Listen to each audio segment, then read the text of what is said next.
ముందుగా అతిథుల పరిచయం. శ్రీ రామ్నాథ్ గారు, సీనియర్ పాత్రికేయులు, ప్రముఖ విశ్లేషకులు, ఏపీ ప్రైవేట్ ఛానల్ నిర్వాహకులు. శ్రీ శేఖర్ రెడ్డి గారు, వైఎస్ఆర్ కాంగ్రెస్ పార్టీ అధికార ప్రతినిధి. బిఎల్ఓ సూపర్వైజర్పై టీడీపీ నాయకుడి దౌర్జన్యం అంట, అక్కడ కుర్చేడు దగ్గర, దడిసి దగ్గర అక్కడ. సో ఈ పరిణామాలపైన మనతో మాట్లాడటానికి రవీందర్ రెడ్డి ఉన్నారు, గుంటూరు ప్రతినిధి. రవీందర్, చెప్పండి, ఏమిటి సర్ పరిస్థితి ఏమిటి? ఈ స్పెషల్ ఇంటెన్సివ్ వాటర్స్ రివిజన్ వ్యవహారం ఎంతవరకు వచ్చింది? ఏ అక్రమాలు జరుగుతున్నాయా? పద్ధతిగా జనం అలవాటు పడ్డారా లేదా? ఇబ్బంది లేకుండా సాగుతుందా లేదా? కొమ్మయ్య గారు, ఆంధ్రప్రదేశ్ లో సర్ ప్రోగ్రాం అత్యంత అధ్వానంగా జరుగుతుంది. ఇందులోకి తెలుగుదేశం పార్టీ పూర్తిగా చొరబాటు చేసింది. దాంతో మొత్తం హైజాక్ అయిందని చెప్పుకోవచ్చు. నిజానికి ఎన్నికల సంఘం నిర్వహించాల్సినటువంటి ఓటర్ల జాబితా సవరణ ప్రక్రియ అనేది పూర్తి స్థాయిలో తెలుగుదేశం పార్టీకి సంబంధించిన బూత్ లెవెల్ ఏజెంట్లు మాత్రమే చేస్తున్నటువంటి పరిస్థితి. అంతేందుకు మంత్రి నారాయణ సైతం ఏకంగా నెల్లూరు జిల్లాలో అధికారులతోటి సమీక్షా సమావేశాన్ని నిర్వహించి తెలుగుదేశం పార్టీ ఏర్పాటు చేసినటువంటి యాప్ మై టీడీపీ యాప్ అనే దాన్ని ఉపయోగించుకోవాలంటూ ఎన్నికల సంఘం సంబంధించినటువంటి అధికారులతో కూడా ఆయన సమీక్ష నిర్వహించారంటే అసలు ఎన్నికల సంఘం ఏం చేస్తుంది అనేది మనం ప్రశ్నించాల్సిన పరిస్థితి. అంతేకాదు, అసలు ఇప్పటికీ ఎన్యూమరేషన్ ఫారాలు 4,16,00,000 మంది ఓటర్లకు ఆంధ్రప్రదేశ్ లో ఇవ్వాల్సి ఉండగా ఇచ్చేసాం 99.11% మందికి ఇచ్చేసామని ఎన్నికల సంఘం చెప్తుంది. కానీ ఈ రోజు కూడా ఇంకా పూర్తి స్థాయిలో చాలా మందికి ఎన్యూమరేషన్ ఫారాలే అందలేదు. మరి ఇంకా అవి పూర్తి చేసి ఇది డిజిటలైజేషన్ చేయడానికి చాలా సమయం పట్టే అవకాశం ఉంది. ముఖ్యంగా ఏజెన్సీ ప్రాంతాలు కానీ నెట్వర్క్ సరిగ్గా అందనటువంటి ప్రాంతాల్లో అయితే డిజిటలైజేషన్ ప్రక్రియ అనేది అసలు జరగట్లేదు. అలాంటిది ఇంకా సమయం మాత్రం కేవలం 24 గంటలు మాత్రం, అంటే రేపు సాయంత్రానికి పూర్తయిపోతున్నటువంటి చూస్తుంటే అసలు ఎప్పటికీ ఇది పూర్తవుతుంది అనేది గందరగోళంగా తయారైంది. ఇప్పుడు చూస్తే కనీసం 70% కూడా ఎన్యూమరేషన్ ఫారాలు డిజిటలైజేషన్ కూడా చేయలేదంటే ఇప్పుడు మిగతా 30% మంది ఓట్లు గల్లంతయ్యేటువంటి అవకాశం. చాలా మంది ఓట్లు కోల్పోయే ప్రమాదం కూడా ఉందా? ఖచ్చితంగా దాదాపు 30% పైగా ఓట్లు గల్లంతయ్యే అవకాశం అయితే కనిపిస్తుంది. 2002 ఓటర్ల జాబితా ప్రకారం చూస్తే చాలా మంది ఇప్పుడు ఎగిరిపోయే పరిస్థితి కనిపిస్తుంది. వీరందరూ మళ్ళీ తిరిగి చేసుకోవాలంటే చాలా టైం, పెద్ద కార్యక్రమం. ఓకే, రామ్నాథ్ గారు, మీ అనుభవం ఏంటి? సార్ ఇవాళ రేపట్లో ఇంకా అయిపోవచ్చిందట కదా, మీ ఏపీలో జరుగుతున్న పరిణామాలపైన ఎట్లా ఉంది మీ అనుభవం ఏంటి? ఇప్పుడు సహజంగానే అధికారులు తెలుగుదేశం పార్టీ కలిసి ఈ వ్యవహారాలన్నీ నడుపుతూ ఉన్నారు. రెమ్యూనరేషన్ ఫామ్లు తీసుకున్నప్పటికీ కూడా దాన్ని ఎంతవరకు ఆన్లైన్ లోకి పెడతారు అనేది కూడా ఒక పెద్ద సమస్యగా ఉంది.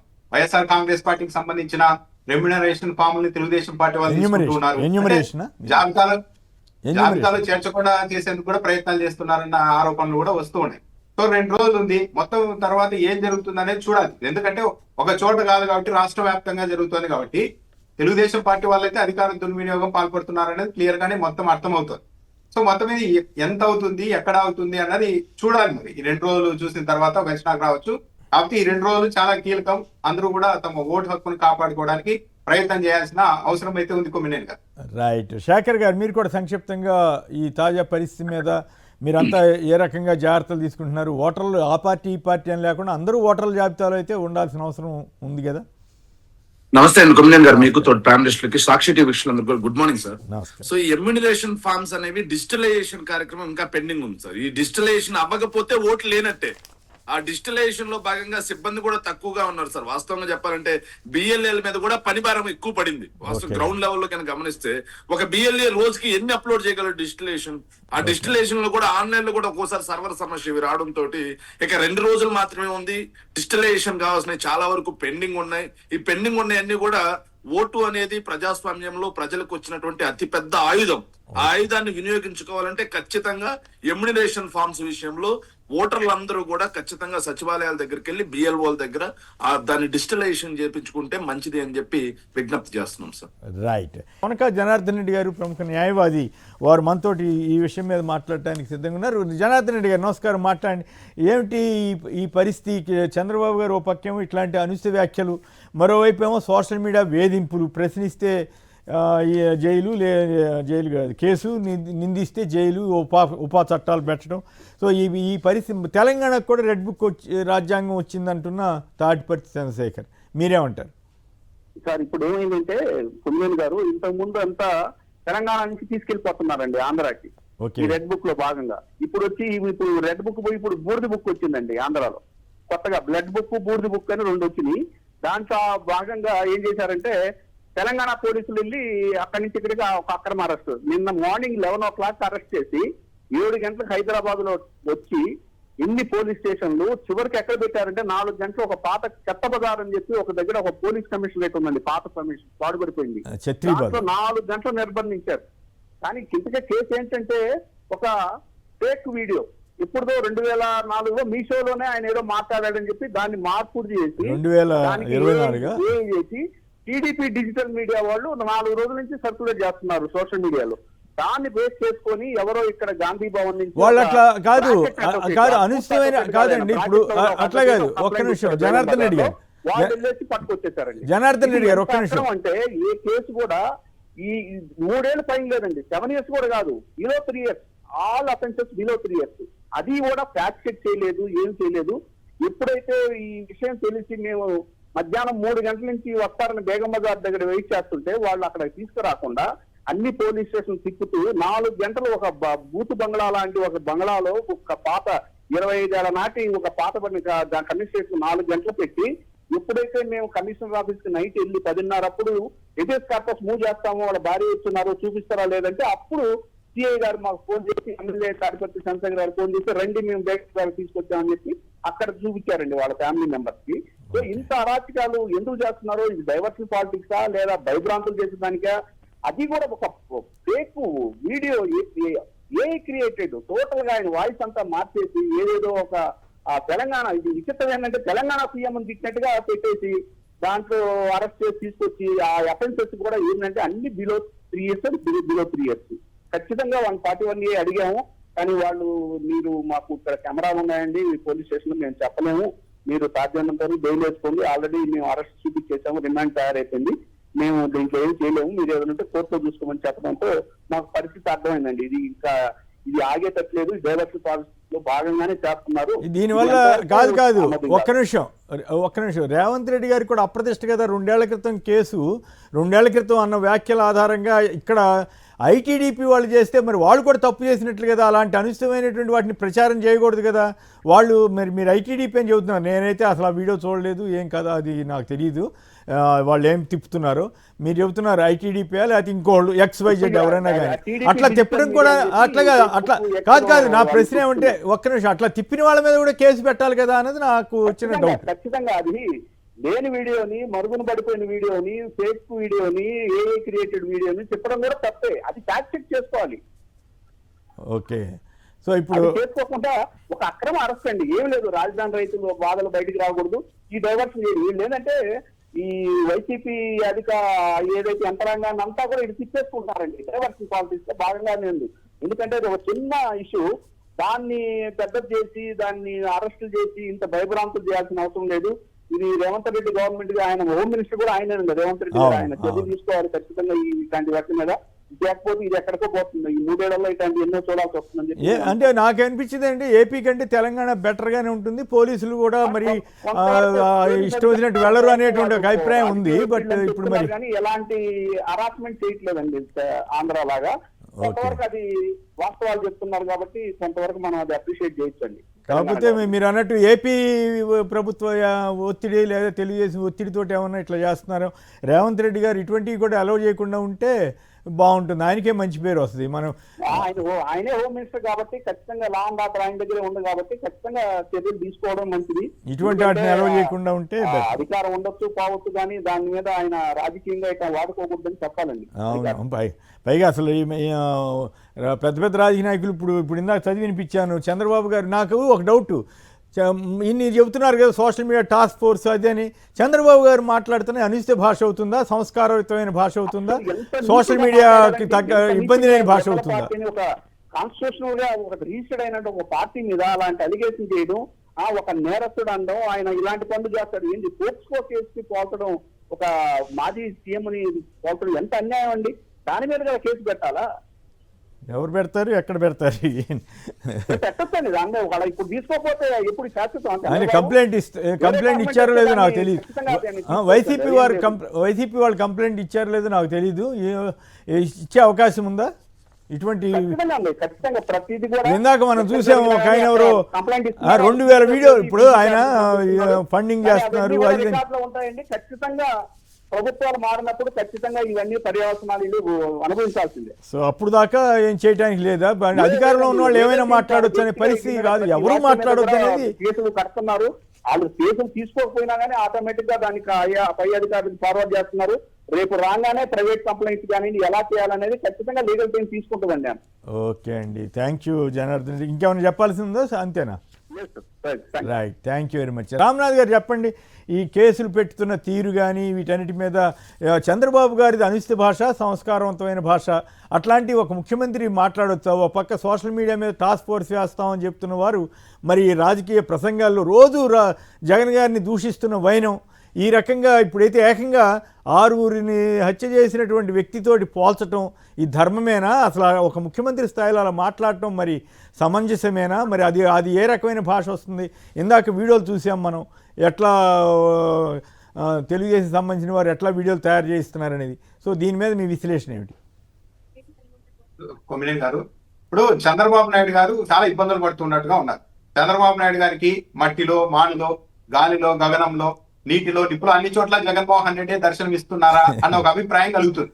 చంద్రబాబు నాయుడు గారు ఫస్ట్ చేయాల్సింది IVRS సర్వే అన్ని దాని మీద చేస్తుంటారు కదా, ఒకసారి దీని మీద కూడా చేయించుకుంటే మేలు. చంద్రబాబు నాయుడు గారు రోజు ప్రతి బహిరంగ సభలో సైకో, గొడ్డలి పార్టీ, తల్లి, చెల్లి ఇవన్నీ మాట్లాడుతున్నారు కదా. చంద్రబాబు నాయుడు గారి ప్రసంగాన్ని చూసి మీరంతా ఆస్వాదిస్తున్నారా, ఆందోళన చెందుతున్నారా అని ఒకసారి IVRS సర్వే చేసుకుంటే చంద్రబాబు నాయుడు గారు ఎంత తప్పు చేస్తున్నారు, తన స్థాయి. దాంతో పాటు ఇది కూడా అడగాలండి, జగన్ తెలంగాణలో 6 చంపిన సైకో మనస్తత్వం ఒకటే మనస్తత్వం అని అనడం కరెక్టా కాదా అనేది కూడా మీరు అన్నట్టు IVRS సర్వేలో చేయించుకోవాలేమో. చేయిస్తే అప్పుడు అర్థం అవుద్దా? జగన్మోహన్ రెడ్డి గారు ఏం సైకో పనులు చేశారని చంద్రబాబు నాయుడు గారు పదే పదే ప్రచారం చేస్తున్నారు. జగన్మోహన్ రెడ్డి గారి ప్రభుత్వంలో ఏమన్నా పంట పొలాల మీదకి JCBలు పంపించారా?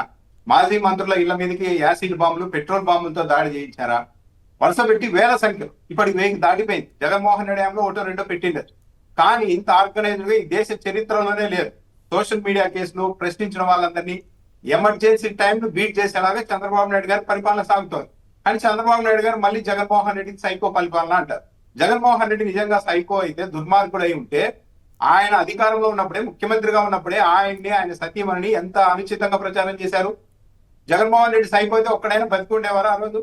స్వయంగా టీవీ ఛానల్ డిబేట్ లో జగన్మోహన్ రెడ్డి తల నరికేయాలని మాట్లాడించి దాన్ని తమ్ముడీలుగా పెట్టిన వాళ్ళు కూడా ఇప్పటికీ ఇంకా ఉన్నారు కదా. నిజంగా జగన్మోహన్ రెడ్డి రౌడీనో సైకోలో అయితే వీళ్ళంతా ఉండేవాళ్ళ? చంద్రబాబు నాయుడు గారు పదే పదే తల్లి, చెల్లి అంటారు. ఈ దేశంలో ఏ అన్న తన చెల్లికి 280 కోట్ల రూపాయల వైట్ మనీ ఇచ్చారో చూపించమనండి. చంద్రబాబు నాయుడు గారికి కూడా అక్క చెల్లెలు ఉన్నారు కదా, మరి వాళ్ళకి ఎంత ఇచ్చారో చంద్రబాబు నాయుడు గారు చెప్పగలుగుతారా?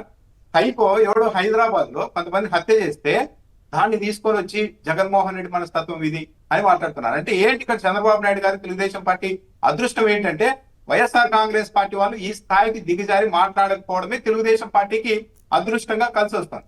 ఇప్పుడు చంద్రబాబు నాయుడు గారికి చాలా నెగిటివ్ షేడ్స్ ఉన్నాయన్న ప్రచారం ఉంది. వాటన్నింటినీ ప్రస్తావిస్తే ఏమవుతుంది? చంద్రబాబు నాయుడు గారి పరిస్థితి ఏంటి? ఇప్పుడు చంద్రబాబు నాయుడు గారు ఏం చెప్తున్నారు? జగన్మోహన్ రెడ్డిని చూసి వీళ్ళంతా ఇన్స్పైర్. ఇంకోటి ఏంటి, శ్రీకాకుళం జిల్లాలో ఒక మాజీ ఎమ్మెల్యే కుమారుడి ఏదో ఆస్తి తేగాదో ఉంటే దాన్ని కూడా జగన్మోహన్ రెడ్డికి ఆపాదిస్తూ జగన్మోహన్ రెడ్డి స్ఫూర్తిగా తీసుకుంటున్నారని మాట్లాడు. ఈ మధ్య యానిమల్ సినిమా వచ్చింది. ఒకవేళ వైసీపీ వాళ్ళు ఈ ప్రశ్న అడిగితే చంద్రబాబు నాయుడు గారు ఏ సమాధానం చెప్తారు? యానిమల్ సినిమా వచ్చింది. ఆ సినిమాలో ఏంటి, అల్లుడే వాళ్ళ మామని చంపేసి మొత్తం వ్యాపార సామ్రాజ్యాన్ని స్వాధీనం చేసుకోవాలని ట్రై చేస్తారు. మరి యానిమల్ సినిమాకు చంద్రబాబు నాయుడు గారి స్ఫూర్తి అని ఎవరైనా చెప్తే ఎంత మర్యాద ఉంటుంది, ఎంత గౌరవప్రదంగా ఉంటుందా? అలా మాట్లాడచ్చా ఒక ముఖ్యమంత్రి గారిని? కాల్పులు జరుపుతూ ఉంటాయి, చాలా ఇళ్లలో కాల్పులు జరుపుతున్నారు, చాలా జరుగుతుంటాయి. ఈ కాల్పులకన్నిటికీ బాలకృష్ణ గారి స్ఫూర్తి అంటే ఒప్పుకుంటారా చంద్రబాబు నాయుడు గారు? జగన్మోహన్ రెడ్డి గారిని సైకో, గొడ్డలి పార్టీ అంటారు కానీ ఎక్కడ ప్రూవ్ చూపెట్టారు జగన్మోహన్ రెడ్డికి ఇవన్నీ ఆయన చేశారు. కానీ ఊరికి ఒక ప్రాపగాండా చేసుకుంటూ వెళ్ళిపోతున్నారు. నారా రామ్మూర్తి నాయుడు గారు చంద్రబాబు నాయుడు గారి గురించి ఏమన్నారు తెలీదా? తల్లిదండ్రుల గురించి ప్రచారం ఎలా ఉందో తెలియదా చంద్రబాబు నాయుడు గారు? ఇప్పుడు సమస్య ఏమైందంటే ఇప్పుడు ఇటాడి మీరు మనబోటాలను ప్రస్తావించినా ఏదో రకంగా మన మీద కేసులు పెట్టడానికి రెడీగా ఉంటున్నారు. అందువల్ల కొంచెం మనం చాలా జాగ్రత్తగా మాడాల్సిన పరిస్థితి. మనం జాగ్రత్తగానే మాట్లాడినా కూడా ఏదో రకంగా ఇరికిచ్చే పరిస్థితికి వెళ్తున్నారు. ఏం చేస్తాం, ఇది ప్రజాస్వామ్యమా లేకపోతే ఇంకోట అనేది అర్థం కాని పరిస్థితిలోకి వెళ్తున్నారు. చంద్రబాబు నాయుడు గారు అనుకుంటుండొచ్చు ఇదంతా మనమంతా అణిచివేతతో సక్సెస్ అయ్యి పెద్ద పెద్ద చక్రవర్తుల వల్ల, నియంత్రణ వల్ల కాలేదు, అణిచివేతతో సాధ్యమని. చంద్రబాబు నాయుడు గారు ఎంతసేపు సోషల్ మీడియా కంట్రోల్, ఈ మామూలుగా పబ్లిక్ జనాలు ఈ రోజు ఎలా మూడ్ లో ఉన్నారంటే వర్షాకాలంలో మళ్ళా ఎండాకాలం వచ్చింది అని మొత్తం అల్లాడిపోతూ ఉంటే చంద్రబాబు నాయుడు గారు దాని మీద రివ్యూ చేయకుండా గంట సేపు కేబినెట్ మీటింగ్ లో డీజీపీ గారికి ఉన్నతాధికారులను పిలిపించుకొని సోషల్ మీడియా కట్టడి ఎలా అని ఆలోచించారంటే ఇంతకంటే దిగ్భ్రాంతి కలిగించే అంశం ఇంకోటి ఉంటుందా? తెలుగుదేశం పార్టీ వైపు నుండి ఆర్గనైజ్డ్ ఈ 2 ఏళ్లలో బాగా గమనించండి, పబ్లిక్ కూడా చంద్రబాబు నాయుడు గారు ఇస్తున్నంత హేట్ స్పీచ్ ఇంకే రాజకీయ నాయకుడు అయినా ఇస్తూ ఉన్నారా? ఉదయం లేచినప్పటి నుండి గొడ్డలి పార్టీ, సైకో ఇవే మాట్లాడుతూ ఉన్నారు ముఖ్యమంత్రి గారు, ముఖ్యమంత్రి హోదాలు. ఇప్పుడు ఏకంగా ఎక్కడెక్కడో జరిగిన అంశాలన్నీ తీసుకొని వచ్చి జగన్ కాపాదిస్తున్నారంటే చంద్రబాబు నాయుడు గారు తన 24 గంటల్లో మేల్కొనున్న సమయంలో మొత్తం 10-20 గంటలు జగన్మోహన్ రెడ్డి గురించి ఆలోచిస్తున్నారేమో అనిపిస్తుంది ఇవన్నీ చూస్తే. సీనియర్ లైన్ అడ్వైజ్ ఇవ్వాలి, సీనియర్ లైన్ చంద్రబాబు నాయుడు గారికి అడ్వైజ్ ఇవ్వాలి. ఇది పద్ధతి కాదు సార్. మనం రాజకీయాలు కాదు. ఇంకోటి నేను నిన్న ఎక్కడో వీడియో చూశాను, ఎక్కడో ఆదం దగ్గర చోట ఎక్కడో ఎవరో ఒక అతను దేవాలయంలో ఏదో అనుచితంగా బిహేవ్ చేశాడు. అది చంద్రబాబు గారు అటువంటి వాళ్ళ మీద చర్య తీసుకోవాలి, కానీ దాన్ని ఎవరినో తప్పుపట్టి ఆ పరిస్థితికి వచ్చారని ఆయనే చెప్తే తీరా చూస్తే అతను జనసేన అంట. మరి అతని మీద కేసు పెట్టారా? మరి పెట్టారా లేదో నాకు తెలీదు. అటువంటి వాటిని ఒక ముఖ్యమంత్రి స్థాయిలో ప్రచారం చేయటువంటి మతం అని కులం అని పద్దాక చేయకూడదు కదా. ఆయన చర్య తీసుకోండి ఎవరైనా తప్పు చేస్తే, అంతేగాని ఆయనే ప్రచారం చేసుకుంటూ వెళ్తే సమాజానికి ఏం ఉపయోగం? ఇప్పుడు టాస్క్ ఫోర్స్ ఏర్పాటు చేస్తామంటున్నారు కుమ్మినేని గారు. పబ్లిక్ అంతా ఆలోచించండి. ఇప్పుడు సీమరాజు అనే వ్యక్తి, కిరా కార్తి, నిన్న అతని పేరు రవినూతల అనే వ్యక్తి, వీళ్ళంతా ఓపెన్ గానే పనిచేస్తున్నారు కదా. ఆ సీమరాజా అనే వ్యక్తి లక్ష్మీ పార్వతి గారి గురించి, రోజా గారి గురించి ఎంత అనిశ్చితంగా మాట్లాడారు ఇప్పుడు ఒకసారి వెళ్ళి చూస్తే అర్థమవుతుంది. వీళ్ళతో చంద్రబాబు నాయుడు గారు మళ్ళీ ఫోటోలు దిగుతున్నారు. హోంమంత్రి ఏమంటారు? హోంమంత్రి అనిత గారు వైసీపీ వాళ్ళు పేర్లు మార్చుకొని మరి సోషల్ మీడియాలో పనిచేస్తున్నారు అంటున్నారు. అదే సోషల్ మీడియాలో పేర్లు మార్చుకొని కులం కూడా మార్చుకొని జగన్మోహన్ రెడ్డి కులమే మా కులం అని చెప్పుకొని, అంటే జగన్మోహన్ రెడ్డిని చూడండి రెడ్లే తింటున్నారని ఒక ఇంప్రెషన్ కలిగించడానికి ఒక ఆర్గనైజ్డ్ గా స్ట్రక్చరల్ గా పనిచేసిన వాళ్ళంతా ఈ రోజు బయటకు వస్తున్నారు కదా. వాళ్ళ మీద చర్యలు తీసుకుంటారా? చంద్రబాబు నాయుడు గారు తీసుకోలేదు. పైగా ఏం చెప్తున్నారు? ఆయన రెచ్చగొడుతున్నారు, ప్రొవోకేట్ చేస్తున్నారు. ఇది డైరెక్షన్, మన డైరెక్షన్. పై మొన్న టెలికాన్ఫరెన్స్ లో పల్లా శ్రీనివాస్ గారు చెప్తున్నారు, మనం ఎట్టి పరిస్థితుల్లోనూ వైసీపీ అనే పేరు వాడకూడదు, గొడ్డలి పార్టీని అనాలి, ఆ నాయకుడిని కూడా గొడ్డలి పార్టీ నాయకుడు అనాలి, ఇది బాగా గుర్తు పెట్టుకోండి అంటున్నారు. ఇది కదా ఆర్గనైజ్డ్ గా ఒక పార్టీని, ఒక వ్యక్తుల్ని వ్యక్తిత్వ హననం చేయడం అనేది. మీరు ఒకవైపు ఈ స్థాయిలోకి వెళ్ళిపోతూ రాజకీయాన్ని ఈ స్థాయిలోకి తీసుకెళ్తూ మళ్ళీ జగన్మోహన్ రెడ్డి ఇది అని మాట్లాడుతున్నారంటే మీరు పబ్లిక్ ని అవమానిస్తున్నారు, పబ్లిక్ ని అండర్ ఎస్టిమేట్ చేస్తున్నారు. మేము చాలా తెలివిగా రాజకీయాలు చేస్తామని చంద్రబాబు నాయుడు గారు అనుకుంటూ ఉండవచ్చు. చంద్రబాబు నాయుడు గారు తెలివిగా రాజకీయాలు చేయడం లేదు. వైసీపీ వల్ల ఆ స్థాయికి దిగజారిపోలేక అక్కడక్కడ ఆగుతూ ఉండడం వల్ల, వాళ్ళని నియంత్రించుకుంటూ ఉండడం వల్ల ఇదంతా పబ్లిక్ లోనికి వెళ్తుంది. ఇదంతా ఒక న్యూసెన్స్ లా మారుతుంది. చివరకు పబ్లిక్ ఎలాంటి మూడ్లోకి వెళ్ళిపోతున్నారంటే ఏంటి రాజకీయాలని మూడ్లోకి వెళ్ళిపోతున్నారు. సో చంద్రబాబు నాయుడు గారు రివ్యూ చేసుకోవాలి, గౌరవప్రదంగా మాట్లాడాలి. మంచిగా రాజకీయ విమర్శలు చేయండి, విధానపరమైన విమర్శలు చేయండి. మీ హయాంలో ఇది చేశారు తప్పు, మేము ఇది రైడ్ చేసామని చెప్పండి, తప్పేం లేదు మేము ఎన్నికల హామీలు ఇట్లా చేసాము, మీరు ఇట్లా చేశారని చెప్పండి. అవన్నీ వదిలేసి ఎంత నిజంగా అనుచిత భాష. ఆ వయసులో ఆయనకి అది ఇంతవరకు మరీ ఇంత దిగదారి మాట్లాడినట్లు ఎవరు అంటలేదు సార్. ఇప్పుడే ఈసారి ఎందుకో ఆయనకి తెలియకుండానే అట్లా వ్యవహరిస్తున్నాడా అనే బాధ కలుగుతూ ఉంటుంది. ఆయన గౌరవం పెంచుకోవాల్సిన టైంలో ఆయన ఎందుకో తగ్గించుకునే పరిస్థితి. ఇప్పుడు పేరు నాని గారు అడిగారు, ఇదేనా మీ రాజకీయ సంస్కారం అని. మరి ఆ పరిస్థితి మారదా? చంద్రబాబు నాయుడు గారు జగన్మోహన్ రెడ్డి పరిపాలనకు ఒక సర్టిఫికేట్ ఇస్తున్నారు. గుడ్, చాలా అద్భుతంగా పరిపాలన సాగింది. నిజంగా చంద్రబాబు నాయుడు గారు జగన్మోహన్ రెడ్డి గారు నిజంగా అన్ని జరిగింటే విధాన పరంగా మీరు తప్పులు చేశారని చెప్పొచ్చు. ఎక్కడా చెప్పుకోకుండా ఓన్లీ గొడ్డలి పార్టీ తల్లి చెల్లి అంటున్నారంటే దాని ఉద్దేశం ఏంటి? విధాన పరంగా, పరిపాలన పరంగా, అడ్మినిస్ట్రేషన్ పరంగా, వ్యక్తిత్వ పరంగా జగన్మోహన్ రెడ్డిని ఫేస్ చేయడానికి ఏమీ లేదు. కాబట్టి ఇంకా పూర్తిగా వ్యక్తిత్వ హనడానికి చంద్రబాబు నాయుడు గారిని దిగుతున్నారు. ఇది ఒక బ్యాడ్ ప్రొసీడింగ్. ఇది మొదలైన తర్వాత ఎక్కడికెక్కడికో వెళ్తాయి సొసైటీ. ఫస్ట్ టాస్క్ ఫోర్స్ కంటే చంద్రబాబు నాయుడు గారు ఈ రోజు నుండి నేను వ్యక్తిగత విమర్శలు చేయను, మీరెవరు చేయొద్దండి అని ఒక స్టేట్మెంట్ ఇచ్చి అప్పుడు టాస్క్ ఫోర్స్ కాకపోతే మిలిటరీని దింపినా కూడా ఎవరు ఏమన్నారు. కానీ మీరు ఒకవైపు ఇలా మాట్లాడిస్తూ ఇష్టానుసారం సైకో అంటూ రకరకాలుగా ఆపాదిస్తూ మళ్ళీ మేము టాస్క్ ఫోర్స్ చేస్తాం, సంఘాన్ని సంస్కరిస్తామంటే ప్రజలు నమ్మే పరిస్థితుల్లో ఎక్కడ ఉంటారు కొమ్మినేని గారు? ఖచ్చితంగా మీరు చెప్పినట్లు కనుక ఆయన చంద్రబాబు గారు ఈ రోజు నుంచి నేను అట్లా ఎవరి మీద వ్యక్తిగత దాడి చేయను, ఇట్లాంటి ఆరోపణలు చేయను, సైకో అని పైగా అన్యాయంగా సార్ 6 హత్య చేసిన వ్యక్తితో పోలుస్తూ అంటే ఓ మాజీ సీఎంని నాకైతే బాధ అనిపించింది. దానివల్ల జగన్ గారికి ఏమి అప్రదిష్ట రాదు, ఈయన ఒక ముఖ్యమంత్రి స్థాయిలో ఉన్న వారికి అప్రదిష్ట. ఆయన అవి మాట్లాడుకుంటే మాత్రం నేను శాల్యూట్ చేస్తాను, శభాష్ చంద్రబాబు గారు బాగా చెప్పారు, ఇక నుంచి ఒక పద్ధతైన రాజకీయాలు నడిపితే మంచిదే అని స్వాగతించవచ్చు. సరే చూద్దాం మరి ఏం చేస్తారో, మనం ఆశించడం అత్యాశ కాకూడదని అనుకుందాం. శేఖర్ గారు. సార్ కొమ్మినేని గారు, చంద్రబాబు నాయుడు గారు ఈ 2 సంవత్సరాలు అధికారంలో వచ్చిన మీరు చాలా జాగ్రత్తగా ఉండాలి. వైసీపీ కానీ ఎక్కడన్నా చిన్న పదం దొరికితే చాలు పట్టుకుంటున్నారు. వారు ఎంత బేభత్సమైనటువంటి అబద్ధాలు అనండి లేదా దోషణలు చేసినా వాళ్ళ జోలికి వెళ్ళే పరిస్థితి లేదు, కేసే తీసుకునే పరిస్థితి లేదు కదా ఆంధ్రప్రదేశ్లో. సార్ కొమ్మినేని గారు, చంద్రబాబు నాయుడు గారు ఈ 2 సంవత్సరాలు అధికారంలోకి వచ్చిన తర్వాత ముఖ్యమంత్రి స్థాయిలో ఏ బహిరంగ సభ చూసుకున్నా, ఏ ప్రెస్ మీట్ చూసుకున్నా సార్, ఆఖరికి విదేశాలకు వెళ్ళి ప్రెస్ మీట్ పెట్టినా, ఢిల్లీకి వెళ్ళి ప్రెస్ మీట్ పెట్టినా, జగన్మోహన్ రెడ్డి గారిని, వైఎస్ఆర్ కాంగ్రెస్ పార్టీని వ్యక్తిగత దూషణ లేకుండా, కించపరచకుండా మాట్లాడిన ఒక్క సందర్భమైనా ఉందా? నాట్ ఈవెన్ సింగిల్, ఒక్క సందర్భం కూడా లేదు సార్. ప్రతిదీ తల్లి చెల్లి అంటాడు సార్. మరి ఈయన ఇన్ని బహిరంగ సభల్లో ఏ రోజైనా తన తండ్రి ఖర్జూర్ నాయుడు గారి గురించి కానీ, అమ్మన్నమ్మ గురించి కానీ మాట్లాడారా సార్? వద్దులేండి ఆ గొడవలోకి, మనకెందుకు సార్. లేస్తే ఆఖరికి ఎంత దిగజారిపోయారంటే సార్, మొన్న జగన్మోహన్ రెడ్డి గారు తన తండ్రి గారికి నివాళులు అర్పిస్తా ఉంటే, జయంతి నివాళులు అర్పిస్తుంటే దాన్ని కూడా రాజకీయం చేశారు సార్. అది అని ఉండాల్సింది కదా ఆయన, దానివల్ల ఏమైంది? ఎంత దిగజారుడుతనం. ఇప్పుడు మేమంటాం సార్, ఓట్ల కోసమా ఎన్టీ రామారావు గారికి నివాళులు అర్పిస్తున్నారని అనడానికి ఎంతసేపు సార్? కానీ చనిపోయిన వ్యక్తులను కూడా లాగి వాళ్ళకి నివాళులు అర్పించడం కూడా ఓట్ల కోసం. చంద్రబాబు నాయుడు గారు తాను చేసే పనులే పక్కన వాళ్ళందరూ చేస్తారని అనుకుంటారేమో, ఆ భ్రమలో ఉంటారేమో సార్. అందుకోసమే ఇలా జరుగుతున్నట్టుంది సార్. సరే, ఎంతటి దుర్మార్గం అంటే, ఈ ప్రభుత్వం అధికారంలోకి వచ్చిన తర్వాత 2000 మందికి పైగా సోషల్ మీడియా యాక్టివిస్టుల మీద కేసులు పెట్టారు సార్. దాంతో పాటుగా దాదాపుగా సార్ ఎన్ని కంటెంట్లు తొలగించారంటే, ఎందుకు సార్ నాదే ఒక కంటెంట్ చూపిస్తాను సార్ నేను. సో నేను నిన్న ఫేస్బుక్ ఓపెన్ చేస్తే ఒకటి వచ్చింది సార్ నాకు. ఏంటంటే, మీ కంటెంట్ ఇండియాలో తొలగించబడింది. ఏంట్రా అంటే, ఇది మొన్న నేను ఒకటి పెట్టాను సార్. ఏంటి, రెడ్ బుక్ రాజ్యాంగంలో పోలీసుల ప్రాణాలకు కూడా రక్షణ లేదా? మొన్న అమరావతి ప్రాంతంలో ఓ పోలీసు మీద జరిగినటువంటి దాడి, ఆయన అపస్మారక స్థితికి వెళ్ళిన దాని మీద వీడియో చేశాను సార్. సో ఇంత దుర్మార్గంగా ప్రవర్తిస్తారా అంటే, ఆ వీడియో తొలగించేస్తాం, ఆ వీడియో ఉండడానికి లేదు. ఇదే కాదు జగన్ గారు పెట్టిన ఏదో మావిగన్ వర్సెస్ అమరావతి, మీరు మావిగన్ కావాలంటే నాకు వైసీపీకి వేయండి, అమరావతి కావాలంటే టీడీపీ వేసుకోండి అని చెప్పిన వీడియోని కూడా తొలగించేశారంట కదా, ఆ కామెంట్ని కూడా. సార్ ఇదే కాకుండా ఒక చర్చా కార్యక్రమంలో నేను మాట్లాడిన మాట సార్. సో పవన్ కళ్యాణ్ గారు ఆ తెలంగాణకి వెళ్ళి సభ పెట్టుకోవడానికి ఇవ్వకపోతే మీ అయ్యే జాగీరా అని అడిగారు కదండి. మరి 5 కోట్ల ఆంధ్రుల డబ్బులతో కట్టేటువంటి అమరావతి ప్రాంతంలో అడుగు పెట్టలేదంటారే, మరి ఇది ఎవరు అయ్యే జాగీరు అని అడిగాను సార్ నేను. అడిగితే ఆ వీడియో తొలగించేస్తారు సార్. దీని మీద ఎందుకు తొలగిస్తున్నారంటే, ప్రభుత్వమే దగ్గరుండి కేసులు పెట్టి వాటిని మెటాక్ పంపిస్తున్నారు సార్.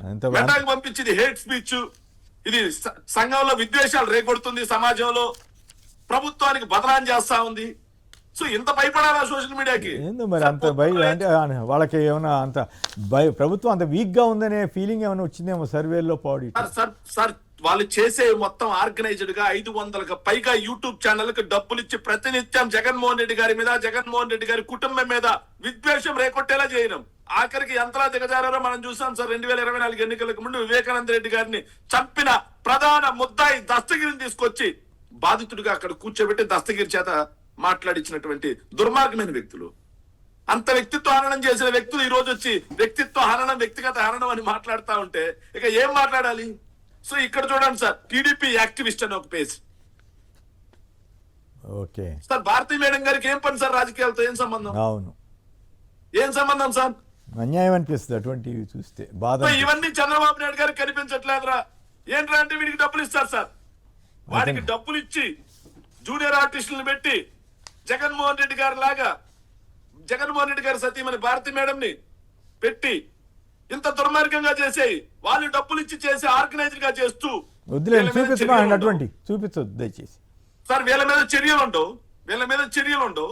కానీ ప్రశ్నిస్తే, అయ్యా చంద్రబాబు నాయుడు గారు బూడిదేమైపోయిందా అని అడిగితే అరెస్ట్ చేస్తాం.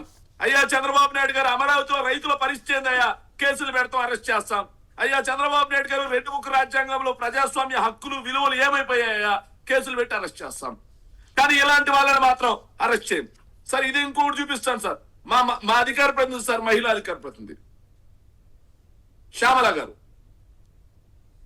గారి మీద సేమ్ యాజ్ ఇట్ ఈస్ అదే పనికి మాలోళ్ళు డబ్బులు తీసుకొని అతను చెప్పిందే సార్, నాకు డబ్బులు ఇస్తున్నారు, నేను యాక్ట్ చేస్తున్నాను. మేం చెప్పే మాట కాదు సార్. దాన్ని మళ్ళీ నారా లోకేష్ గారు సమర్థించడం, పొగడటం, బాగా చేస్తున్నామని చప్పట్లు కొట్టడం. ఇప్పుడు సోషల్ మీడియా టాస్క్ ఫోర్స్ వారు ఫస్ట్ ఇటువంటి అన్ని చేసి మిగతా వాళ్ళ మీద వెళ్తే అప్పుడు ఆదర్శంగా ఉంటుంది, వాళ్ళకి మంచి పేరు వస్తుంది. సార్ దుర్మార్గమైన అంశం ఏంటంటే, ఒక కిరాకార్పి అని చెప్పి ఒక జబర్దస్త్ నటుడు బయటకు వచ్చి రోజా గారి గురించి, జగన్మోహన్ రెడ్డి గారి గురించి, వైఎస్ఆర్ కాంగ్రెస్ పార్టీలో మహిళా మనుల గురించి కొవ్వెక్కి పదాలు వాడమాకండి దయచేసి, వద్దు. నీచంగా మనం చెప్పలేని భాషలో మాట్లాడుతూ ఉంటే అతని బర్త్డేకి అతని కుటుంబంతో సహా పిలిపించుకొని చంద్రబాబు నాయుడు గారు కేక్ తినిపిస్తారు సార్ ఇట్లా. సో ఏం వాళ్ళేమో ఒకవైపు ఉన్మాదుల్ని మా వైపుకు దోస్తూ మా కుటుంబాల మీద, మా సతీమణుల మీద, జగన్మోహన్ రెడ్డి గారి కుటుంబం మీద, వైఎస్ఆర్ కాంగ్రెస్ పార్టీ మీద నీచంగా వ్యక్తిగత హననానికి పాల్పడుతూ ఫేక్ అకౌంట్లతో, ఫేక్ పేర్లతో కిందకొచ్చి కామెంట్లలో బండబూతులు తిట్టిస్తూ, ఆర్గనైజ్డ్ గా మాట్లాడిస్తూ, మరోవైపు ప్రజాస్వామ్యంలో భావ వ్యక్తీకరణ స్వేచ్ఛకు లోబడి మేము ప్రశ్నిస్తే చంద్రబాబు నాయుడు గారు మీరు చేస్తుంది తప్పు అని చెప్పి మాట్లాడితే, నారా లోకేష్ గారు మీరు చేస్తుంది తప్పు అని మాట్లాడితే మా మీద కేసులా? గొడ్డలి పార్టీ అంటారు. 2 సంవత్సరాలు అయింది సార్ వాళ్ళ అధికారంలోకి వచ్చి. కేంద్రంలో వాళ్ళే, ఇక్కడ వాళ్ళే. నిరూపించండి గొడ్డలి పార్టీ ఎవరు నరికి చంపారు. నరికి చంపిన వ్యక్తిని పక్కన పెట్టుకొని మీరేమో వైఎస్ఆర్ కాంగ్రెస్ పార్టీని అంటారు. దేవుళ్ళ మీద సార్ వీళ్ళకి భక్తి లేదు. వెంకటేశ్వర స్వామి లడ్డు ప్రసాదం మీద విషం జిమ్మింది ఎవరు? వాళ్ళు. కానీ మా మీద విష ప్రచారం. ఆఖరికి బ్యానర్లు వేయించారు సార్. దేవుణ్ణి రాజకీయాల కోసం రోడ్డుకి ఇచ్చారు, బజారుకి ఇచ్చారు. సో ఇంత నీచంగా దిగజారుతూ ఒకవైపు రాష్ట్రంలో ప్రజల మధ్య, కుల మతాల మధ్య విద్వేషాలు రేకొడుతుంది ఈ ప్రభుత్వమే సార్. చంద్రబాబు నాయుడు గారు, నారా లోకేష్ వీళ్ళందరూ దగ్గరుండి మతాల ప్రస్తావన సార్. ఒక ముఖ్యమంత్రి అనే ఒక వ్యక్తి కుల మత ప్రాంతాలకు అతీతంగా, పార్టీలకు అతీతంగా నేను అందరికి సమన్యాయం చేస్తా అని ఓత్ సెరమనీ సార్ ప్రమాణ స్వీకారం చేస్తారు సార్. కానీ చంద్రబాబు నాయుడు అనే ఒక వ్యక్తి కులాల ప్రస్తావన, మతాల ప్రస్తావన తీసుకురాకుండా బహిరంగ సభలు ఎక్కడైనా జరుగుతున్నాయా? అంటే మీరు చేసినటువంటి ప్రమాణాన్ని తప్పారు. కాబట్టి నిజంగా ప్రమాణాన్ని తప్పారు మీరు. చంద్రబాబు నాయుడు గారు, గౌరవనీయులైనటువంటి ముఖ్యమంత్రి గారు, మీరు చేసిన ప్రమాణం మీద మీకే విలువ లేకుండా ప్రమాణాన్ని తప్పారు. మీరు రోజు అనునిత్యం సార్ మీరు నేను చిన్న విషయం కూడా గుర్తుపెట్టుకోవాలి సార్. రాధా మనోహర్ దాస్ అనే అతను వేరే మతాల మీద చాలా అసహ్యం అవన్నీ ప్రస్తావించదు దయచేసి. నేను ఆ మాటలు మాట్లాడు సార్. నేను అవి మాట్లాడు. అతను వేరే మతాల మీద నీచంగా కించపరిచి మాట్లాడతారు సార్. ఎవరు రాధా మనోహర్ దాస్ అంటే చంద్రబాబు నాయుడు గారు మనిషి సార్. అట్లా చెబుతారు. చంద్రబాబు మనిషి అని ఎట్లా చెబుతారు? అతను చంద్రబాబు నాయుడు గారిని అనునిత్యం పొగుడుతూ తిరిగే మనిషి. పొగిడితే పొగడొచ్చు, కానీ అటువంటి వాళ్ళని కంట్రోల్ చేయమని చెప్పండి తప్ప అది ఆపాదిస్తే ఎప్పుడు కంట్రోల్ చేశారు అతని మీద? అది కంట్రోల్ చేయమని చెప్పండి, అది కరెక్ట్. సరే, నేను చిన్న పాయింట్. రావణ్ అనే అతను జగన్మోహన్ రెడ్డి గారిని తిడుతూ వీడియోలు చేస్తారు, పవన్ కళ్యాణ్ గారిని తిడుతూ వీడియోలు చేస్తారు. కానీ చంద్రబాబు నాయుడు గారిని, నారా లోకేష్ తిడుతూ వీడియోలు చేస్తారు. ఆయన వేరే మతం మీద. అంటే మొత్తం కూడా ఇతని వ్యక్తులే ఆ మతం మీద, ఇతని వ్యక్తులే ఆ మతం మీద, మతాల మీద చిచ్చు రేపుతూ ఆ చిచ్చును కాస్త వైఎస్ఆర్ కాంగ్రెస్ పార్టీ వరకు డైవర్ట్ సార్. రాష్ట్రంలో ఏం జరుగుతున్నా అది చర్చకు రాకూడదు. ఎంత దోపిడీ గురవుతున్నా చర్చకు రాకూడదు. ఎంత అన్యాయం జరుగుతున్నా చర్చకు రాకూడదు.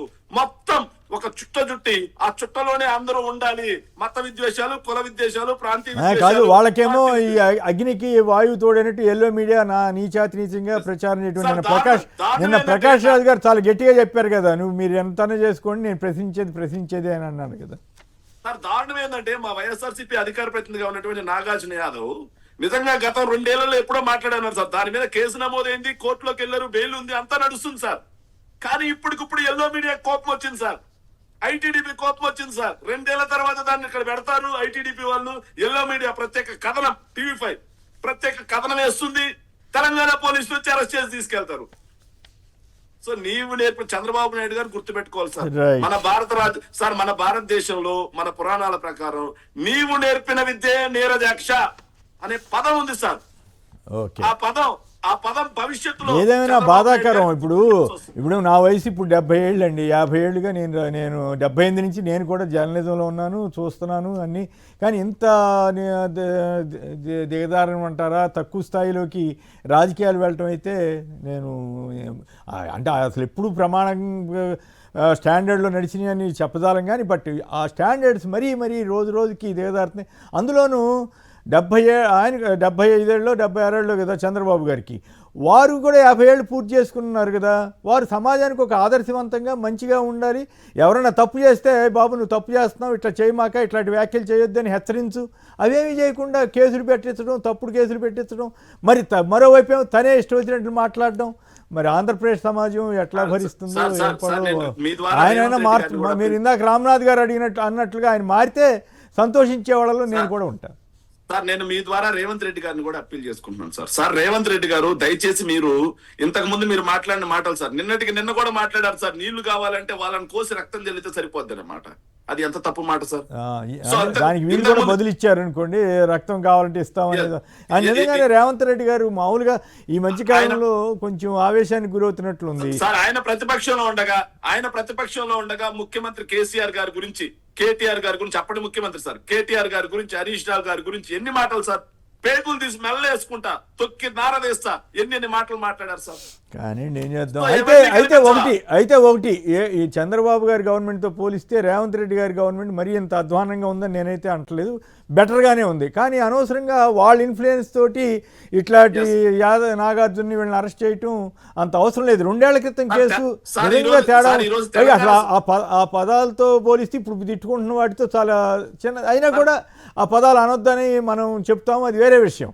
కానీ మీరు ఆ రోజు లైవ్ షో నేను చూసాను సార్, లైవ్ లోనే చూసాను. మీరు ఆ రోజు ఆ లైవ్ షోలో కూడా మీరు ఆ పదాలు నేను సమర్థించలేదు సార్. కాకపోతే ఆ పదాలను సమర్థించలేం కాదు సార్. కాకపోతే ఈరోజు తెలంగాణ సమాజం ఏమనుకుంటుందంటే రేవంత్ రెడ్డి గారు చంద్రబాబు నాయుడు గారు చెప్పిన డైరెక్షన్ లో నడుస్తా ఉంది అని రేవంత్ రెడ్డి గారికే చెడ్డ పేరు వచ్చే నష్టం వస్తుంది. చెడ్డ పేరా కాదనేది పక్కన పెడితే నష్టం అయితే ఆయనకి రాజకీయంగా కూడా నష్టం జరిగే అవకాశం ఉంది. మరి ఆయన ఆ విషయాన్ని గమనిస్తారా లేదా అటువైపు నుంచి వచ్చే టీడీపీ ఒత్తిడికి ఇబ్బంది పడతారా అనేది చూడాలి. ఇక రైట్, రామ్నాథ్ గారు చెప్పండి, ఉండవల్లి రైతుల ఆవేదన మీకేమనిపించింది? అసలు ఒక ప్రభుత్వం ఆ రకంగా చేయొచ్చా? మనం చూసాం అప్పట్లో మొత్తం గజియాబాద్ దగ్గర, ఢిల్లీ అవతల ఎక్కడో జరిగితే అందరూ విరుసుపడ్డారు భూసేకరణ వ్యవహారం మీద. ఈ పరిణామంలో వాటన్నిటి నేపథ్యంలో ఈ రకంగా ప్రభుత్వం పంటల్ని ధ్వంసం చేయటం ధర్మమేనా? ఈ రకంగా రైతులు మహిళలు కంట నీరు పెట్టితే అది ఈ క్షేమదాయకమేనా? మీకేమనిపిస్తోంది? కొమ్మినేని గారు 2013 భూసేకరణ చట్టం అమల్లోనికి వచ్చినప్పటి నుంచి ఇప్పటి వరకు ఈ దేశంలో ఒక రైతు నుంచి పొలం లాక్కోవడానికి ఇంత దౌర్జన్యకరమైన విధానాన్ని ఏ రాష్ట్ర ప్రభుత్వం కూడా అనుమతించలేదు. ఒక్క చంద్రబాబు నాయుడు గారే ఆ పని చేశారు. వ్యవస్థని కూడా చంద్రబాబు నాయుడు గారి ప్రభుత్వం అవహేళన చేస్తోంది అనేది కూడా ఇక్కడ అర్థమవుతుంది. వ్యవహారం కోర్టులో ఉండగానే కోర్టు సెలవు దినాల రోజు హఠాత్తుగా వెళ్ళిపోయి చదువు చేసేసి రేపు కోర్టులో ఏం చెప్తారు, మేమే పొజిషన్ లో ఉన్నాము, ఆల్రెడీ మేము స్వాధీనం చేసుకున్నాం కాబట్టి ఇంకా మీరేమి ఉత్తర్వులు ఇవ్వద్దండి రైతులకు అనుకూలంగా అని చెప్పే ప్రయత్నం. పైగా సీడ్ యాక్సెస్ రోడ్ కోసం మేము భూములు ఇవ్వము అని ఒక్క రైతు కూడా అనడం లేదు. వాళ్ళు ప్రెస్ మీట్ పెట్టిన ప్రతిసారి ఇస్తాము, మీకు ఎంత కావాలో తీసుకోండి, అంతేగాని ఊరు లేకుండా చేయొద్దండి, మేము వ్యవసాయం చేసుకుంటాం అని వాళ్ళు చెప్తూ ఉన్నారు. చివరికి చంద్రబాబు నాయుడు గారు ఏం చేశారు చూడండి, సరే ఆ రోడ్డు కోసం భూమి తీసుకున్నారు కదా, ఇక్కడ కూడా ఎంత అమానవీయంగా రాష్ట్ర ప్రభుత్వం వ్యవహరించింది అంటే, ఉండవల్లి గ్రామంలో ఎకరం కోట్ల రూపాయలు చేస్తుంది అన్నది అందరికీ తెలుసు. కానీ దాని మార్కెట్ విలువ ఎంత అన్నది ప్రభుత్వం నిర్ణయించింది ఎంత, 73 లక్షలుగా నిర్ణయించేశారు కొమ్మినేని గారు. అంటే ఎంత అన్యాయం, కళ్ళ ముందే అన్యాయం చేస్తున్నారు. ఆ పక్కనే ఒక టీడీపీ నాయకుడు అని చెప్తున్నారు, ఆయన 6 కోట్ల రూపాయలకి ఒక ఎకరం కొన్నారు. అలాంటిది లేదు, మీ వాల్యూ 73 లక్షలు అని చెప్పేసి ఆ డబ్బులు తీసుకెళ్లి కోర్టులో జమ చేసి ఇంత దౌర్జన్యంగా చేశారు అంటే రైతులకి నిర్దాక్షిణ్యంగా అన్యాయం చేయాలని రాష్ట్ర ప్రభుత్వం పూనుకుంది. జగన్మోహన్ రెడ్డి గారి హయాంలో 2020లోనే చంద్రబాబు నాయుడు గారు ఒక స్టేట్మెంట్ ఇచ్చారు, అమరావతిలో భూమి 20 కోట్ల రూపాయలు పోతుంది, ఒకవేళ మీరు విశాఖపట్నంలో రాజధాని ఏర్పాటు చేయాలనుకుంటే ఇక్కడ ఒక్కో ఎకరా 10 కోట్ల రూపాయలు మినిమం నష్టపరిహారం ఇవ్వాలని చంద్రబాబు నాయుడు గారు చెప్పారు. ఇప్పుడు చంద్రబాబు నాయుడు గారు 1000 కోట్లు పెట్టి అమరావతి నిర్మిస్తున్న ఈ సమయంలో ఉండవల్లి లాంటి గ్రామంలో 73 లక్షలు మాత్రమే వాల్యూ అని చెప్తూ ఉన్నారంటే దీని అర్థం ఏంటి అంటే, ఉద్దేశపూర్వకంగానే ఆ గ్రామ ప్రజలు వెంటాడుతున్నారు. ఇదే కాదు, డైరెక్ట్ గా తెలుగుదేశం పార్టీ పత్రికల్లోనే వీళ్ళంతా ఒక సామాజిక వర్గం, ఆ సామాజిక వర్గం, ఆ రాజకీయ పార్టీ అంటూ రాశారు. గతంలో ఎవరైనా కానీ ఏదన్నా ఒక మాట అంటే ఆ రైతుల్ని మీరు ఇలా మాట్లాడతారా అన్నారు, కులాలు అంటగడతారా అని మాట్లాడారు ఇదేవారు. కానీ వీళ్ళు మాత్రం యథేచ్ఛగా రాస్తూనే ఉన్నారు. చంద్రబాబు నాయుడు గారు 73 లక్షలు మార్కెట్ వాల్యూ అని నిర్ధారించేశారు కదా, మరి ప్రపంచ బ్యాంక్ లాంటి వాళ్ళు వస్తే ఇదే మాట చెప్తారా? ఉండవల్లి లాంటి గ్రామంలోనే 73 లక్షలే అండి విలువ భూమి ఎకరం అని చెప్పగలుగుతారా? వాళ్ళకి మాత్రం 20 కోట్లు 30 కోట్లు అని చెప్పి అప్పులు తెచ్చుకుంటూ ఇక్కడ పాపం రైతులు మాత్రం అంత నిర్దాక్షిణ్యంగా చేస్తున్నారు. ముందు రోజు ఇళ్లకు వెళ్లి మహిళల్ని బెదిరించడం ఏంటి? మహిళా రైతుల్ని అధికారులు వస్తున్నారని భయపడి రైతులు పక్కకు పోవాల్సిన పరిస్థితి ఎందుకు వచ్చింది? కనీసం ఆ పంట తొలగించేంత వరకు ఎందుకు ఆగలేదు? అందరూ ఏం చెప్తున్నారు ప్రచారము? థర్డ్ యాక్సిస్ రోడ్ కోసం వీళ్ళు భూమి ఇవ్వడం లేదు, మొత్తం రాజధాని లోపల నిర్మాణం అవుతుంటే అక్కడికి వెళ్ళడానికి దారి లేకుండా ఈ ఉండవల్లి వాళ్ళంతా కావాలని అడ్డుపడుతున్నారని ఒక ప్రాపగాండ తెలుగుదేశం పార్టీ నుంచి విపరీతంగా. వాళ్ళు మేము రోడ్డు ఇస్తామంటున్నారు. యాక్చువల్లీ టార్గెట్ ఏంటి? ఏ రోడ్డుకి మాత్రమే భూమి తీసుకోవాలన్నది కాదు, ఆ గ్రామాలనే లేకుండా చేయాలన్నది చంద్రబాబు నాయుడు గారి ప్రభుత్వ టార్గెట్ అనేది క్లియర్ గా అర్థమవుతుంది. అందులోనేది ఉండవల్లి అనేది చాలా విజయవాడకు దగ్గరగా ఉంటుంది, చాలా వర్తున్న ల్యాండ్. దాన్ని ఎలాగైనా మనం స్వాధీనం చేసుకోవాలన్న ఒక కాన్సెప్ట్ తో పనిచేస్తున్నారు. కానీ సరే రైతులు వాళ్ళ భూమి అక్కడ తీసుకోకపోయినా ఇంకేం అవసరం లేదు, 53,000 ఎకరాలు ఉంది, ఇంకా ఇటువైపు ఇంకా 1,00,000 ఎకరాల వరకు వెళ్తామని చెప్తున్నారు. మరి కాబట్టి ఆ గ్రామం మీద అంత కక్ష సాధింపు ఎందుకు అంటే ఏదో అసూయ. మొత్తం రియాక్షన్ అంతా ఏంది? అన్ని వేల మంది భూములు ఇస్తే మీరు మాత్రం అడ్డుపడతారా? మీరు ఇవ్వాల్సిందే అని ప్రభుత్వాన్ని సమర్థించే వాళ్ళు కూడా తయారయ్యారు. ఒక్కొరు ఒపీనియన్ ఒక్కోలా ఉంటుంది. ఇష్టం ఉంటే తీసుకోవచ్చు, ఇష్టం లేని వాళ్ళు ఇవ్వరు. కానీ మీరు ఇవ్వకూడదు, వాళ్ళంతా ఇచ్చారు కాబట్టి మీరు కూడా ఇచ్చేయాల్సిందే, తోసి పడేయండి అన్నంత దౌర్జన్యంగా వెళ్ళడం అంటే ఏంటి? ఒక పచ్చని పంటల్ని పచ్చని పొలాల్ని జేసీబీలతో తొక్కించి నాశనం చేయడం అంటే అది మామూలు విషయం అని చంద్రబాబు నాయుడు గారు అనుకుంటుండవచ్చు. కానీ ఇది చాలా ఒక విధంగా మాటల్లో చెప్పలేము. కరెక్ట్. అంత తీవ్రమైన తప్పిదానికి పాల్పడ్డారు. ఇది మహా పాపం. చంద్రబాబు నాయుడు గారు ఎందుకు ఇంత పని చేశారు? కరెక్ట్. ఆ పంటలు కూల్చుతుంటే చూసిన వాళ్ళకి ఎవరికైనా కంటమట నీళ్లు తిరుగుతాయి. ఎందుకంటే రైతు బిడ్డలుగా మనం అంతా ఉన్నాం. ఇప్పుడు మనం వ్యవసాయం చేయలేకపోతుండొచ్చు కానీ బట్ నేనైతే పొలాల్లో తిరిగాను, పొలం పనులు కూడా చేసిన వ్యక్తిగా అది చూసినప్పుడైతే నాకు ఏమిటి ఇంత ఘోరంగా ప్రభుత్వాలు ఇంత క్రూరంగా వ్యవహరిస్తే ప్రజలను రక్షించేది ఎవరు? పైగా ఆంధ్రప్రదేశ్లో ఇంకొక చోట అయితే ఈ పాడి పెద్ద చైతన్యం వచ్చి ఉండేది, ఏమిటి అని అందరూ నిలదీసి ఉండేవాళ్ళు. ఇప్పుడు అక్కడ అడిగే పరిస్థితి కూడా లేకపోవడం అనేది చాలా చిత్రమైన పరిస్థితి. రైట్, శేఖర్ గారు టైం తక్కువ ఉంది, కాస్త సంక్షిప్తంగా మాట్లాడు సార్. రాజధాని ప్రాంతంలో భూములు ఇవ్వని రైతుల దగ్గర ఏం చేస్తుందంటే సార్, పంట పొలాల చుట్టూ గోతులు వేశారు. పంట పొలాల చుట్టూ గోతులు వేసి ఆ పంట పొలాల్లోకి వెళ్లే దారి లేకుండా చేస్తారు. మరోవైపు ఆ పొలాలకి కరెంట్ ఇచ్చే స్తంభాలను కూల్చేశారు సార్. ఇంకోవైపు మోటార్లు డీజిల్ జనరేటర్లు ఉంటాయి కదా సార్, వాటిని మాయం చేసి పడేశారు సార్. సో వెరసి కొన్ని చోట్ల పంట నష్టపోతున్న పరిస్థితి, పంట ఎండిపోతున్న పరిస్థితి మనం చూస్తాం సార్. ఇంకోవైపు బలవంతపు భూసేకరణకి నోటీసులు ఇచ్చారు సార్. బలవంతపు భూసేకరణకు నోటీసులు ఇవ్వక ముందే వీళ్ళు భూమి ఇవ్వకుండానే ఆ భూముల్లో రిటర్నబుల్ ఫ్లాట్స్ కేటాయించారు సార్. వీళ్ళు భూసేకరణకు కానీ లేకపోతే ల్యాండ్ పూలింగ్ కానీ రెండింటికి భూమి కాదు, వేరే వాళ్ళకి ఇవ్వటం ఎందుకు, వీళ్ళకే ఇక్కడే ఇస్తామని అని చెప్పొచ్చు కదా. అసలు వీళ్ళు భూసేకరణకు కానీ ల్యాండ్ పూలింగ్ కానీ ఇవ్వకుండా వీళ్ళ భూములు ఆల్రెడీ రిటర్నబుల్ ఫ్లాట్స్ కేటాయించున్నారు సార్. అదే మరి వాళ్ళకి ఇది కోపం వస్తుంది కదా, ఇదే మా భూములు వేరే వాళ్ళకి ఇస్తున్నారనే కోపం కూడా వస్తుంది కదా. ఎంత దుర్మార్గం ఇది. సో రైతులకు ఇవ్వాల్సినటువంటి సబ్సిడీలు కానీ ఇతర సదుపాయాలు కానీ ఏమి ఇవ్వకుండా ఆపేశారు సార్. వెరసి వాళ్ళ మీద గడిచినటువంటి 2 సంవత్సరాలుగా ఎంతో అమానుషికంగా దాడి జరుగుతా ఉంది సార్. వ్యక్తిత్వ హరణాలు జరుగుతున్నాయి. భూములు ఇవ్వని మహిళా రైతుల మీద కూడా ఈ ఐటీడీపీలో వ్యక్తిగతంగా వాళ్ళ మీద కూడా హరణం జరిగింది సార్. నిన్న ఆల్రెడీ కోర్టులు మ్యాటరింగ్ సబ్జుడియస్ సార్ కోర్టులో నడుస్తా ఉంటే శనివారం ఆదివారం 2 రోజులు కోర్టు హాలిడేస్ అని చెప్పేసి జేసీబీలు, పోలీసులు, లారీలు అన్ని తీసుకొచ్చేసి మరి అమానుషం ఏంటంటే మహిళా రైతు మీద ఇట్లా తాళ్లేస్తారు చూడండి. అక్కడే తాళ్లేసి ఒక మహిళా రైతును లాగారు సార్, తాళ్లతో బంధించారు సార్.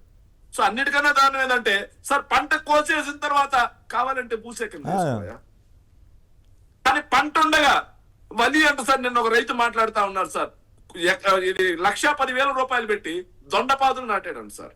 అతను కౌలు రైతు సార్. ఆ 1,10,000 రూపాయలు అతనికి నష్టపరిహారం కింద ఎవరిస్తారు? సో అక్కడ పంటలను మొత్తాన్ని ధ్వంసం చేసి పడేస్తా ఉన్నారే, మరి ఆ పంట నష్టం ఎవరిస్తారు? ఎంత దుర్మార్గంగా నడుస్తా ఉంది పరిపాలన. సో ఇది కాకుండా సార్ నిన్న దుర్మార్గమైన విషయం ఏంటంటే ఈ రైతులకు సంబంధించి మాట్లాడుతూ నిన్న ఈ తెలుగుదేశం పార్టీ వాళ్ళు కూడా సార్ ఎన్నో రకాలుగా వాళ్ళ మీద అబ్యూజ్డ్ పోస్టులు. అబ్యూజ్ అంటే రైతు అనేవాడు మీకు అబ్యూజింగ్ గా కనిపించేవాడు, వలి అనే అతనే సార్ కింద కూర్చున్న అతను. రైతు అనే అతను మీకు అబ్యూజ్డ్ గా కనిపించారా? మనకు అన్నం పెట్టే రైతు ఈ రోజు మీకు అండగా లేడా? నిన్న ఈనాడు పేపర్ సార్ అద్భుతంగా రాసింది సార్. ఆ మహిళా రైతు ఒక ఆవిడ పోలీసుల మీద గగ్గోలు పెట్టింది. పోలీసులు గౌరవంగా ఎంతో సంయమనంగా రైతు పట్ల వ్యవహరించారంట సార్. అంటే రైతు పంట నాశనం చేస్తూ రైతుని బలవంతంగా పక్కగా దోసేస్తూ రైతును తాళ్లతో బంధించి చేస్తా ఉంటే ఆ రైతు ఆగ్రహం వ్యక్తం చేస్తే పోలీసులు గౌరవంగా సార్, అంటే వీళ్ళ దృష్టిలో, ఈనాడు దృష్టిలో పోలీసులు వాళ్ళని కొట్టాలా, అవును బూట్ల కింద వేసి తొక్కాలా? కాదు, అదే ఈనాడు ఇంకో రకంగా రాయాల్సి వస్తే ఏమి రాసేది, ఈయన కాదు ఆ మహిళని తోసేశారు, అది చేసేసారు, నానా బేభత్సంగా రాసి ఉండాలి. కానీ చివరికి దురదృష్టం ఏంటంటే రైతు వ్యతిరేక పత్రిక కూడా మారిపోతా ఉంది ఈనాడు. ఏం చేయాలి మనం?